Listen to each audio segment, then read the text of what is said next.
Por que alguns elementos culturais são mais valorizados do que outros?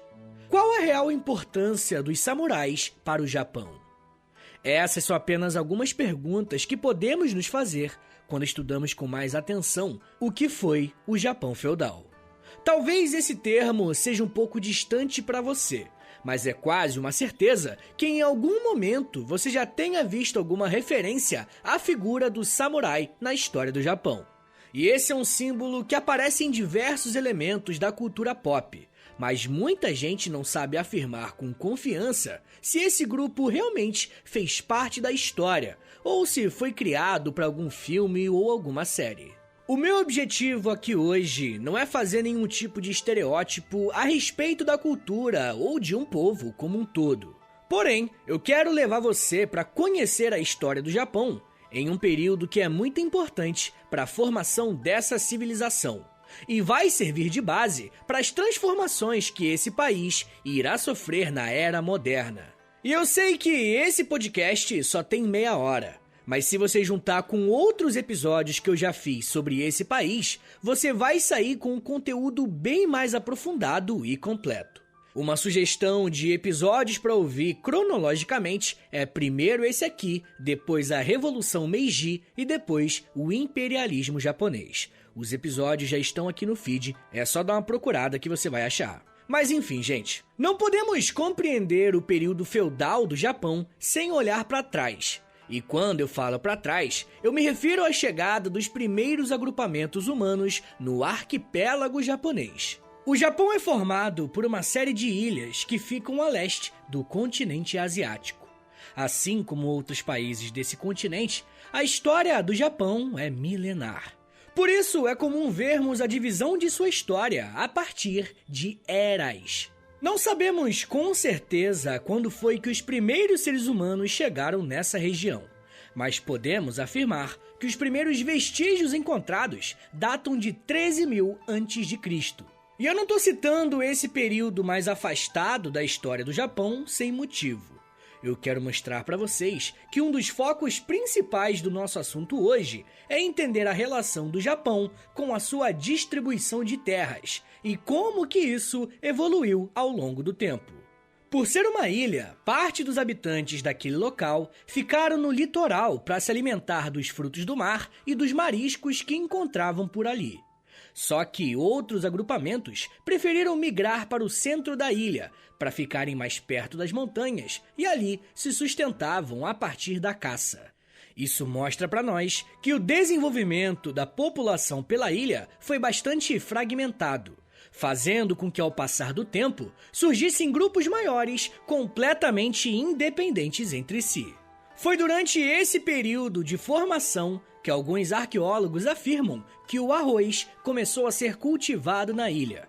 E não demorou muito para que esse alimento se tornasse a principal fonte nutricional daquelas pessoas. E em seguida, fosse entendido como um ativo muito importante economicamente. Uma coisa bem interessante que podemos observar ao estudarmos a formação de diversos povos é que podemos ver algumas semelhanças. Assim como em outros lugares do mundo, conforme essas aldeias foram crescendo, o território começou a ficar cada vez mais limitado, e disputas pelas terras começaram a ser constantes. Quando o poder político e disputa por territórios estão em jogo, geralmente vemos a ascensão de lideranças importantes, e isso também aconteceu na história do Japão. Tanto a mitologia quanto a história nacional japonesa contam que o primeiro imperador da ilha foi um homem que conseguiu vencer essas batalhas e unificar todos os reinos em torno de si. No dia 11 de fevereiro de 660 a.C., Jimmu teria fundado o Império Japonês. E eu estou usando a palavra teria porque não existe nenhum tipo de vestígio histórico provando a existência ou não desse primeiro imperador. Só que, como nós sabemos, as mitologias e os mitos de fundação dos países não necessariamente costumam ser completamente factíveis para que toda uma nação seja criada a partir dessa história. Praticamente todos os países têm mitos nacionais nesse mesmo padrão. O ponto é que Jimmu, teoricamente, fundou a dinastia Yamato. Essa dinastia será uma das mais poderosas e que conseguirá ficar no poder por mais tempo na história do Japão. Porém, mesmo que uma única família fique no controle do império, outros clãs começaram a crescer de forma gradativa e, pouco a pouco, também tentaram se aproximar da família real. Enquanto esses grupos cresciam, a dinastia Yamato vai ficar marcada por ser a responsável pela aproximação com outros reinos e império da Ásia, como as dinastias da Coreia e da China. Essa troca cultural vai resultar no desenvolvimento do shintoísmo e do budismo no Japão, duas religiões extremamente importantes para esse país. Politicamente, será durante a dinastia Yamato que um desses clãs que estavam fora do governo vai se aproximar até conquistar a confiança do imperador, para serem designados como um dos responsáveis por administrar a ilha. O clã Soga vai ser essa família que vai ficar próxima da família real e conseguirá ocupar postos de poder. Porém, essa proximidade com o governo acabou desagradando os outros clãs, que começaram a criar planos para desestabilizar essa relação. A coisa começou a ficar realmente complicada no ano 622 d.C., quando um líder do clã Soga foi assassinado e os membros do clã Fujiwara exigiram que a partir desse momento eles ocupassem a posição de administração da ilha. A mudança foi acatada, e esse novo clã foi responsável por implementar uma série de mudanças políticas e legislativas. Entre essas alterações, eu acredito que a principal para o nosso episódio de hoje seja a transferência de todas as propriedades que cultivavam o arroz para o governo. Ou seja, a partir de uma reforma administrativa, todo o cultivo de arroz passou a pertencer ao imperador. E agora, pensa comigo. Imagina que você pertence a um clã que não tem participação na política, mas é proprietário de terras. Você ia gostar de uma medida como essa? Claro que não, né? Logo, uma medida que foi tomada visando o fortalecimento do poder centralizado acabou surtindo um efeito totalmente contrário, pois não demoraria para que o Japão voltasse a ser governado por diversos reinos distintos. Quando um governo centralizado consegue reunir em torno de si as principais fontes de riqueza do seu país, é muito provável que eles conseguirão se manter no poder por muito tempo. Só que não foi bem isso que aconteceu com o clã Fujiwara. Para entendermos como se deu esse enfraquecimento, precisamos olhar primeiro para as questões externas ao governo, e em seguida para as medidas que o próprio governo foi tomando ao longo do tempo. Um dos primeiros abalos na administração Fujiwara foi uma epidemia de varíola na ilha por volta do ano 735 d.C. Em pouco mais de 2 anos, praticamente 1/3 do país foi vitimado por essa doença.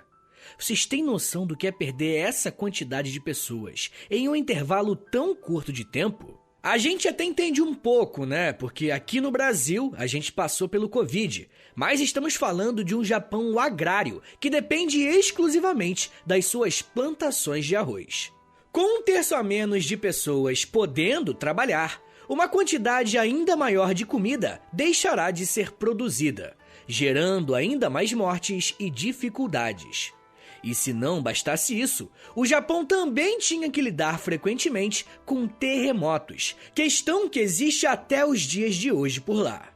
Esses fatores que eu citei agora devem ser analisados ao lado das políticas adotadas pelos Fujiwara, que não conseguiram lidar bem com todas essas crises.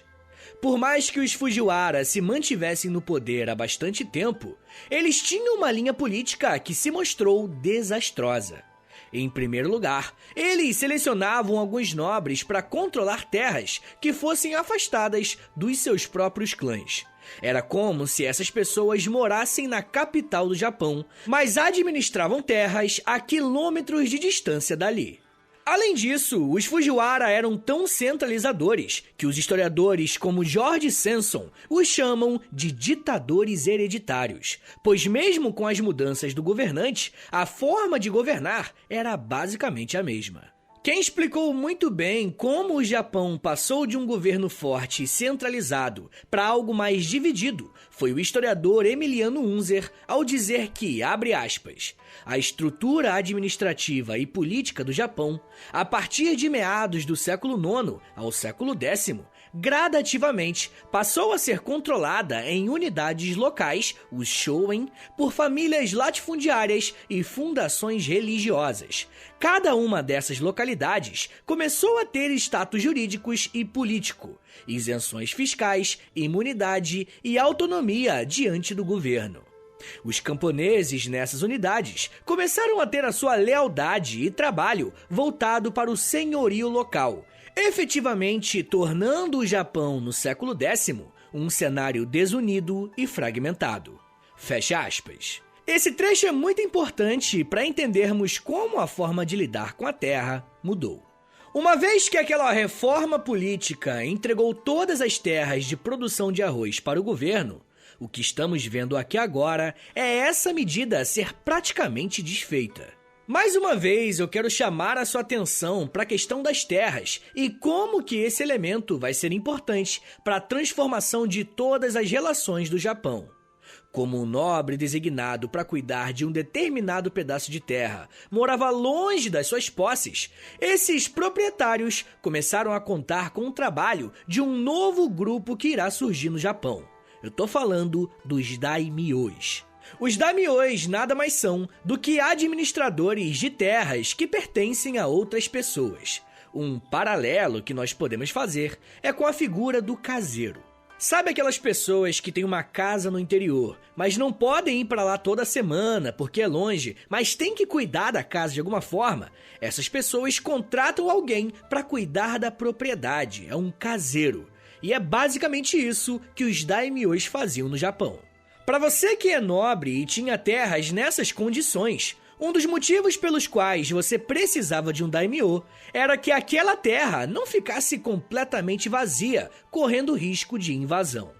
Mas você concorda comigo que apenas um carinha em uma propriedade, que poderia ser grande às vezes, não garante segurança de nada? Então, é nesse ponto da história que entra uma figura muito importante para o nosso episódio de hoje e, consequentemente, para a história do Japão. Eu tô falando dos guerreiros que, posteriormente, vão ser chamados de samurais. Os daimyos vão começar a recrutar alguns guerreiros para protegerem as terras dos seus senhores. Logo, pequenas milícias vão se formar em proteção àqueles territórios que foram divididos. Conforme os daimyos conseguiam organizar grupos de guerreiros maiores e mais fortes, isso garantia não só a segurança do seu território, como também a possível conquista de áreas vizinhas. Se num primeiro momento esses daimyos tinham milícias, conforme foram crescendo, podemos chamá-los com tranquilidade de exércitos locais. O aumento dessa força militar foi acompanhado de um acirramento político em torno da cúpula do governo japonês. As medidas tomadas pelo clã Fujiwara fizeram com que outros dois clãs entrassem na disputa pelo controle do Japão, e uma guerra entre eles se iniciaria, usando justamente esses exércitos locais com samurais. Rapaziada, eu quero falar mais sobre como que esse conflito aconteceu e como que essa guerra foi fundamental para que os samurais se tornassem um dos grupos mais importantes e influentes de toda a ilha japonesa. Mas me dá um minutinho aí, tá, gente, que daqui a pouco a gente volta e eu falo um pouco mais sobre guerra civil, espadas, lealdade e feudalismo. Segura aí, que é um minutinho só.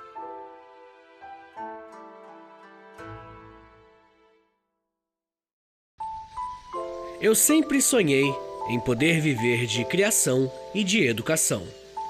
E graças ao apoio de vocês lá no Apoia-se, isso se tornou realidade. Entre em apoia.se/História em Meia Hora, que com 10, 20 ou 30 reais por mês, você não só contribui para esse trabalho continuar acontecendo, como também recebe recompensas exclusivas para os apoiadores. Com 10, você tem acesso a um podcast semanal exclusivo. Eu me aprofundo em um tema de um dos episódios da semana e envio diretamente para o seu e-mail através do Apoia-se. Já tem mais de 70 episódios por lá e você vai receber acesso a todos eles. Além do podcast exclusivo, com R$20, você também recebe acesso ao nosso Clube do Livro. Todo mês nós lemos um livro sobre história e conversamos no grupo do Telegram. E depois de 30 dias, fazemos uma call no Zoom para compartilharmos as nossas impressões. E com 30, além das recompensas anteriores, eu te adiciono no meu Amigos Próximos no Instagram, onde publico conteúdos diários com curiosidades históricas, tanto no @História em Meia Hora, quanto no @Prof. Vitor Soares. E se você tiver alguma dúvida sobre o apoio, é só entrar em contato comigo pelo e-mail historiaemmeiahora@gmail.com.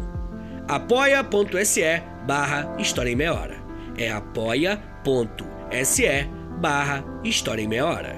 Valeu, gente!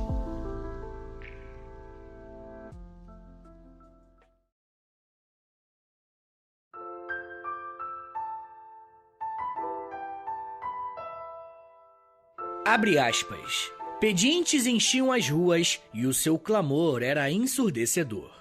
Cidadãos respeitáveis, que habitualmente usavam chapéus e andavam descalços, agora andavam descalços pedindo de casa em casa. Por toda parte, encostados às paredes e nas grandes estradas, podiam ver-se corpos dos que tinham morrido de fome. E como não havia ninguém que os retirasse, um fedor terrível enchia as ruas. Fecha aspas. O que você acabou de ouvir é um trecho de um relato escrito por volta do ano 1212, por um sacerdote budista chamado Kamo no Chomei. Kamo foi uma pessoa que entrou para a história como alguém que vivenciou e registrou diversos desastres naturais. Ele escreveu tanto sobre terremotos quanto ondas de pestes que abateram a sua população. Através dessas palavras, podemos ver o tamanho do estrago e como que a população comum sofreu com todos esses contratempos.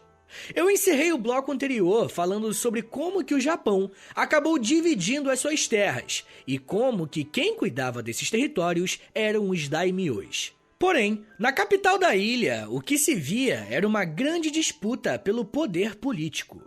O clã Fujiwara começou a sofrer forte oposição de dois outros clãs que se juntaram com o objetivo de derrubá-los: os clãs Taira e Minamoto.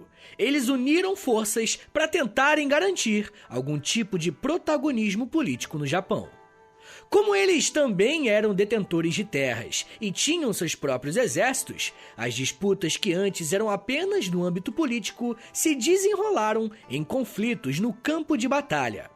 O ano 1153 foi marcado pelo confronto entre esses três clãs para definirem quem controlaria o Japão.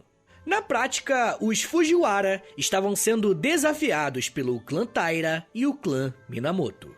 Após alguns anos de batalhas intensas, os Fujiwara foram completamente massacrados e mortos. Um clã que dominou o Japão por alguns séculos estava sendo varrido de uma vez por todas da história. Só que depois de derrotar os Fujiwara, os outros dois clãs estavam em um dilema. Quem governaria o Japão, os Taira ou os Minamoto? E é claro que esse impasse não seria resolvido no cara ou coroa. Em 1180, os dois clãs iniciaram mais uma guerra civil no Japão. Nesse segundo conflito, os Taira saíram vencedores. Porém, diferentemente do que fizeram antes, eles não exterminaram seu inimigo. E esse detalhe é muito importante, porque em pouquíssimo tempo, os Minamotos conseguiram se reorganizar e derrubaram o clã Taira do governo. Isso aconteceu no ano 1185 e marca o início da história do Japão, que chamamos de Japão feudal. Após esse período conturbado de conflitos, um homem chamado Yoritomo, que era líder militar do clã Minamoto, assumiu o poder no Japão.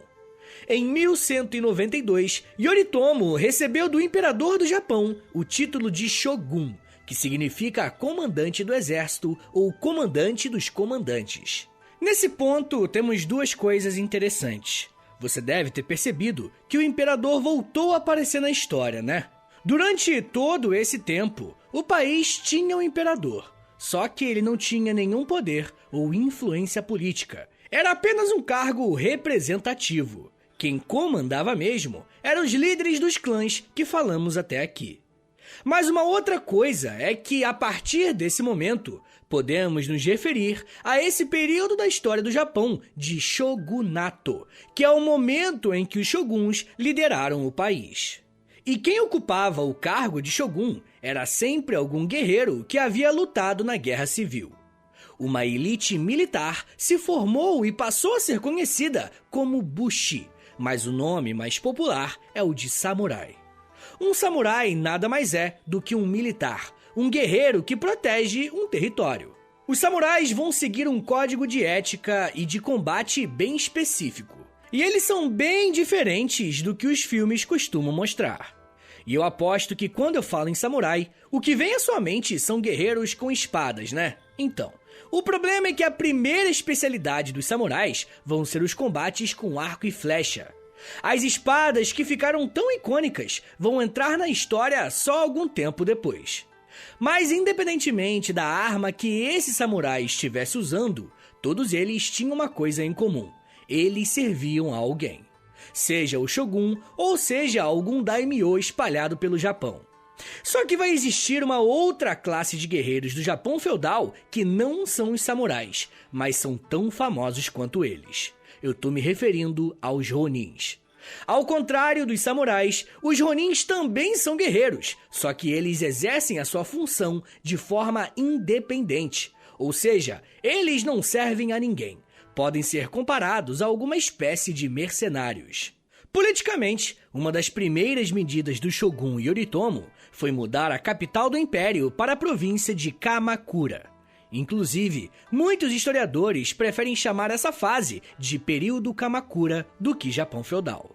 E isso acontece porque sempre que tentamos estudar um conceito, precisamos tomar o cuidado de entender quais são os limites daquilo que estamos estudando. Quando falamos em Japão feudal, o que destaca aqui é o termo que remete ao feudalismo, praticado lá na Europa. E eu fiz um episódio aqui no podcast justamente sobre esse conceito, e eu recomendo que você ouça lá depois.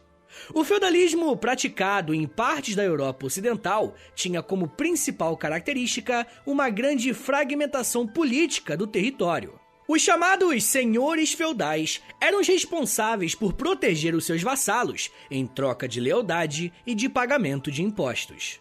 Só que cada senhor de terras tinha uma autonomia para estabelecer as suas próprias regras e leis. E no Japão, as coisas aconteceram um pouco diferentes, tá ligado?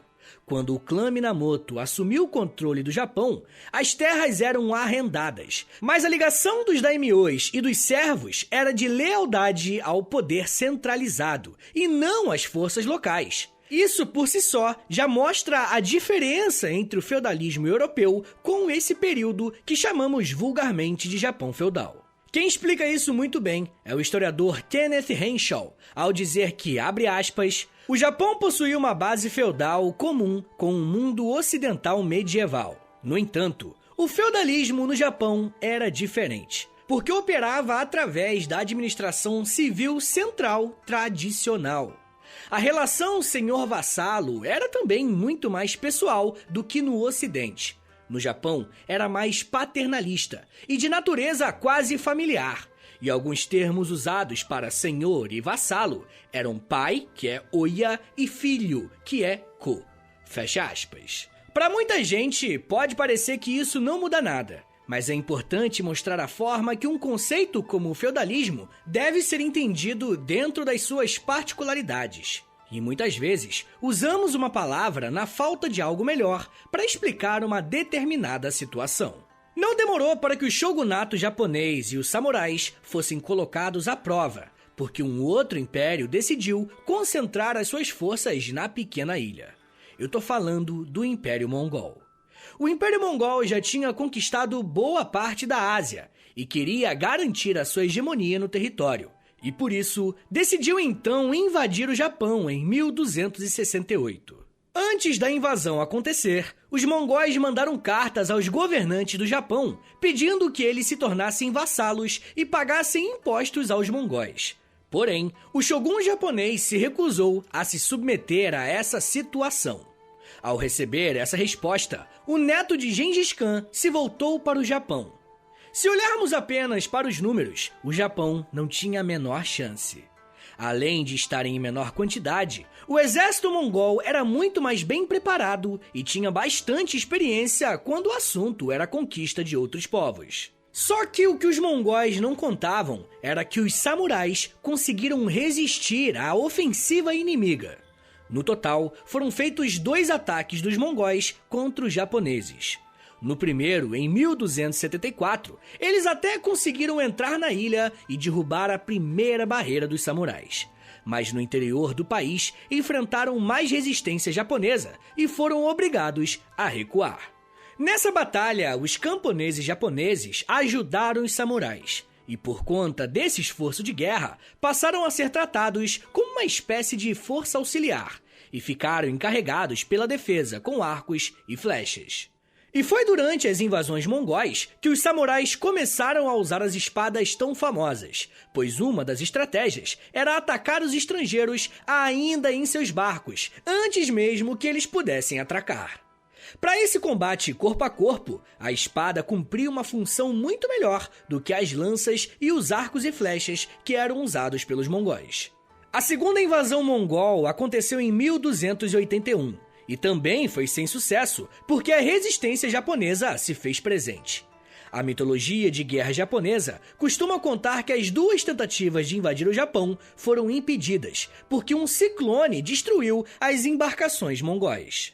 E é claro que não temos como comprovar que isso aconteceu, mas mais uma vez não é necessário, uma vez que se trata de um mito de guerra desse país. A vitória contra os mongóis não serviu apenas para mostrar o quanto os samurais eram fortes e tinham a capacidade de garantir a soberania do território, mas também porque depois dessas guerras, esse grupo de militares começou a exigir do shogunato mais direitos e relevância política. Porém, o próprio shogun deu de ombros e decidiu que as coisas deveriam voltar à normalidade. Só que essa questão abriu uma intensa crise política no Japão, e em 1318, o imperador Go-Daigo aproveitou o momento para tentar retomar o controle político para a figura do imperador, e não a dos shoguns.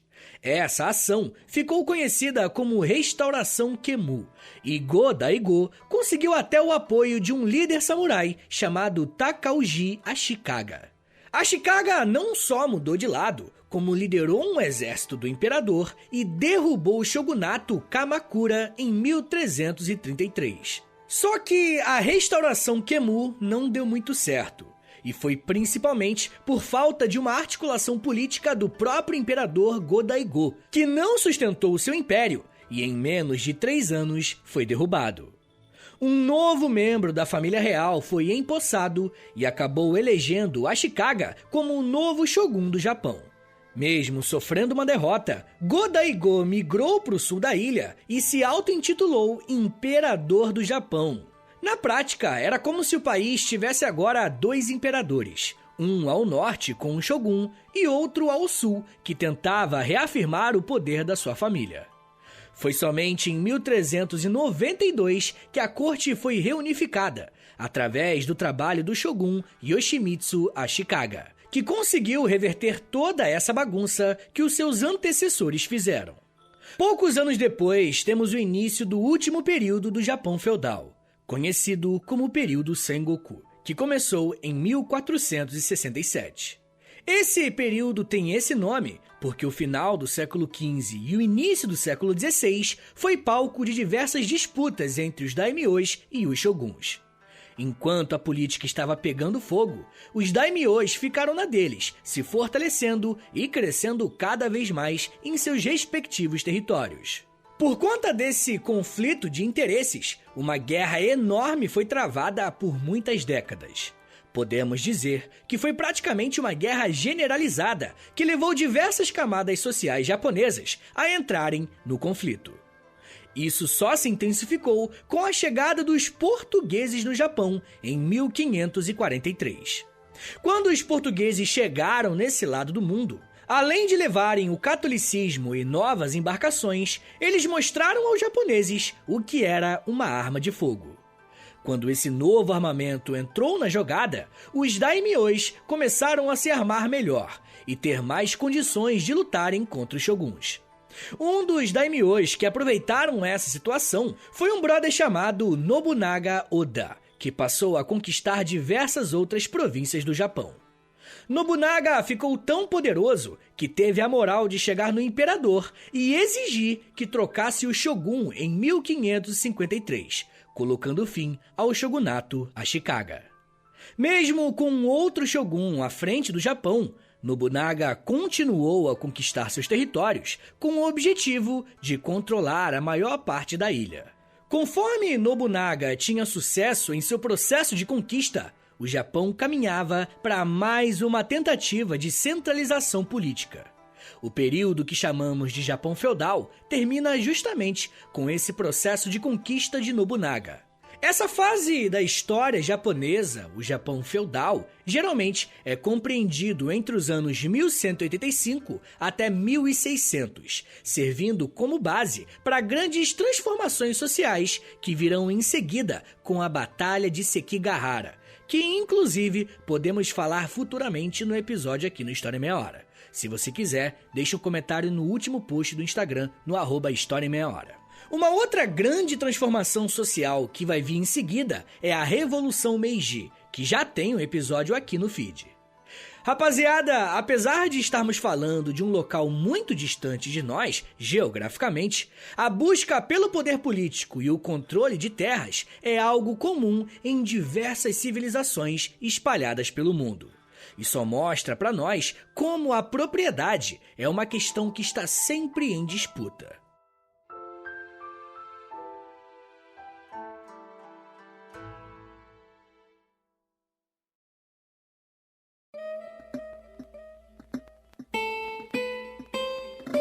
Senhores, muito obrigado por terem ouvido até aqui. Meu nome é Vitor Soares, eu sou professor de História e você acabou de ouvir o História em Meia Hora. Eu adoro falar de Japão e se você gostou também desse episódio, que é mais episódios de Japão aqui no podcast, dá uma compartilhada aí, porque se o feedback for bom, né, for positivo, com certeza eu faço bem mais, tá bom? Posta lá nos stories do Instagram e aí você me marca no @História em Meia Hora ou posta no Twitter também e me marca no @H30podcast. Mas você pode também, claro, mandar pra aquele amigo que você sabe que gosta de samurai. Você sabe que é samurai? Chega pra ele falando isso. E ele, pô, não tô ligado mais ou menos. E aí você manda o episódio que aí eu ganho play, o cara vai te achar inteligente, tá ligado? Vai ser maneiraço, beleza? Rapaziada, se você gosta do História em Meia Hora, se você quer ver esse podcast continuar de pé por muitos anos ainda, dá uma passada lá no nosso Apoia-se, beleza? É apoia.se/História em Meia Hora, que lá você vai ter acesso a conteúdo exclusivo, tem episódios só pra quem me apoia, episódios exclusivos, lá tem Clube do Livro, lá tem conteúdo no Instagram, tem muita coisa. Entra no apoia.se/História em Meia Hora, que além de você receber, né, esses benefícios, essas recompensas, você também ajuda o meu trabalho e aí ele vai durar por muito mais tempo ainda.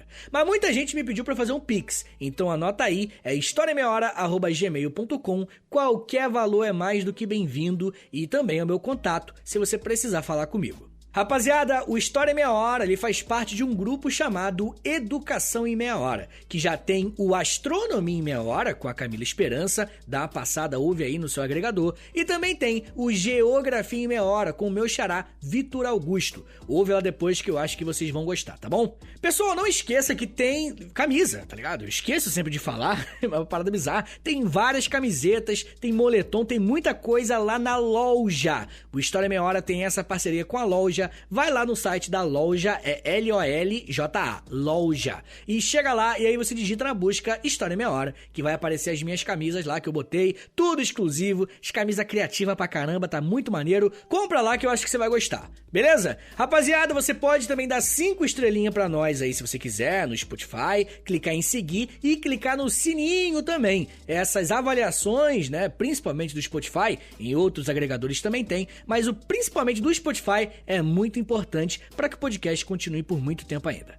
Tá bom, gente? É isso, me siga nas redes sociais, é @Prof. Vitor Soares no Twitter, no Instagram e no TikTok. Todo dia eu faço um videozinho novo lá no TikTok, vídeo educativo, dá uma passada lá que eu acho que você vai gostar. É isso, gente, muito obrigado, um beijo, até semana que vem! E valeu!